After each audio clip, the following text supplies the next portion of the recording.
هنا انا قطعت الكمية كلها اهيت زي ما انتوا شايفين. هي طلعت حوالي 12 قطعة.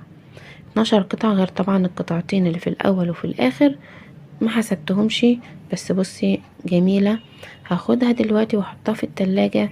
وتعالي هنا مكعبين بس شوكولاتة، يعني بصي حاجة قليلة جدا، مكعبين شوكولاتة وممكن مكعب واحد لان اتبقى كمان. هبتدي اغطسها في الشوكولاتة وارصصها في الطبق وهدخلها التلاجة بس كده. مفيش اكتر من كده. ولو عجبتك الوصفة ما تنسينيش في لايك وشير واشتراك وقولي لاصحابك عشان اكبر واكبر بيكم. ووصفاتي ديت احاول بقدر الامكان ان انا اجيب لكم وصفات مبسطة وسهلة جدا. عاشقين الشوكولاتة، معاكم الوصفة ديت، استخدموها مش هتندموا ابدا. بجد طعمها خرافي. وشكرا لو بتشوفيني لغاية هنا. ويا رب اكون اسعدتكم ويا رب اكون عند حسن ظنكم. وشكرا وشكرا.